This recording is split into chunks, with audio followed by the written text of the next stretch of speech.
Hello readers, I'm Amy, and I'm your nonfiction, as well as very anxious, feminist. Today, I'm gonna talk about books and not only how much I love them, but how much they stress me out. I have always been super anxious. I've just recently, like in the last year, started to work on that anxiety. And that's anxiety with everything. I get anxiety in social situations. I get anxiety by being alone. I get anxiety from books and from friends and from relationships and from work and from everything. Don't get me wrong, books are also my coping skill with the whole escapism and loving reading and everything, but also they stress me out. And recently the stress has been from Stephen King. But let me start at the beginning. So I love watching Murphy Napier. She is an amazing booktuber. She reads a lot of fantasy. I don't read a lot of fantasy, but I love watching her videos anyways, just because I love her aesthetic and her audio and her images, and just I think she's really, really good at what she does. And recently she collaborated with Daniel Green, who is also a huge fantasy tuber. And again, I started looking at his videos, and I really like the way that he does things, whether or not I share a taste with him. And I recently came across an introduction that he did to the Stephen King multiverse, which I will link below. Another side to this story is the Dark Tower series, which is right behind me right here. These are my husband's books. I read the first one, absolutely hated it. Liked the second one, the third one was okay. By the end of the fourth one, I'm like, no. I'm gonna go ahead and tell you about something at the end of the fourth book. There is this weird thing with the Wizard of Oz, and I felt like it was, I guess, not plagiarism necessarily, but it was just a weird thing to add in, and I didn't get it, and I stopped reading at that point.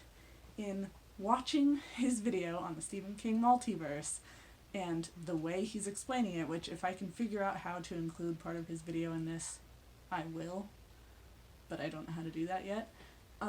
He's going on about how Stephen King includes himself in his multiverse, so we're included in his multiverse in this like layers upon layers upon layers, and it got me to thinking maybe I should actually finish that series even though I didn't enjoy it very much. Maybe I should actually read all of Stephen King's books. I don't know how many books Stephen King's written, but he's written a lot, like more than 40. So I should read all of them. I should take notes on all of them. I should find out.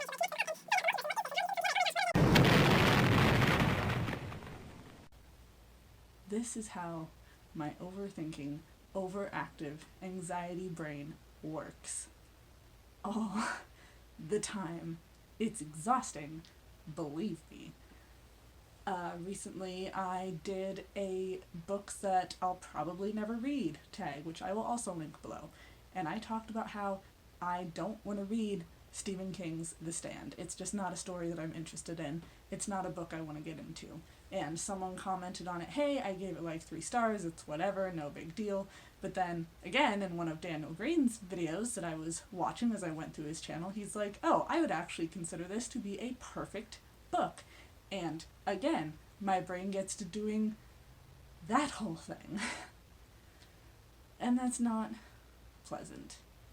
So then I have to stop, I have to pause, I have to breathe, and remind myself I don't have to read everything from an author or everything from a genre to be able to talk about it. I don't have to give myself all of this pressure because I feel like I'm missing out on something.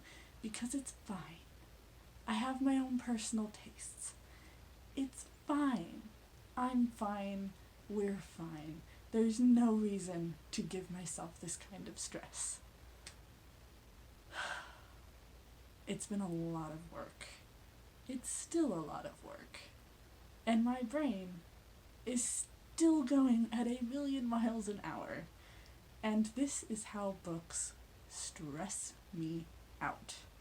This is not to say that I am blaming Daniel Green in any way for the amount of stress that I am feeling.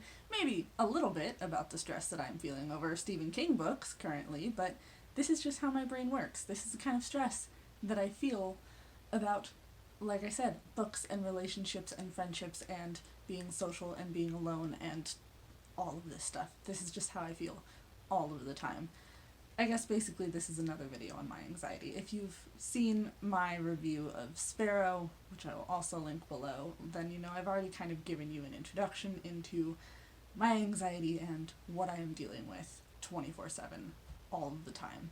It's exhausting. Those of you who have anxiety, I'm sure you know what I'm talking about. I will look at my reading list for a month and think, I wish I could read this book, I wish I could read that book, I'd really love to have time for all of these other books, but I don't, because I try to have some sort of kind of TBR for what I'm going to read for the month. One of the reasons I don't release TBR videos unless it's specifically for a challenge or a readathon is that I'm a mood reader, and I try to give myself the flexibility that I need in that. I'll say for my sci-fi month that I want to read The Martian and I want to read Sphere, but I don't want to give myself too much more than that because I might also feel like reading some Stephen King. I might feel like reading a contemporary. I might want to pick up a nonfiction. I can't just limit myself to a specific TBR because then I'll get stressed and I'll try and go through it too fast. Maybe I won't enjoy it as much. Maybe it'll put me in a slump because I'm not reading what I want to. What are you gonna do, you know? This is also not to say that I'm not loving my time on BookTube, because I am. This place is amazing. I love the relationships that I've started building with other booktubers, but I just thought I'd share this is some of the stress that I deal with over the little things in my life. This is how my overactive, overthinking brain works. I hope someone has found comfort in this video to know that if they're like this sometimes, they're not alone. And as much as books are my coping skill, they're also a stressor for me, just like everything else is. So please like, subscribe, be my friend. I need a lot of them. And I will see you in my next, hopefully less stressful video.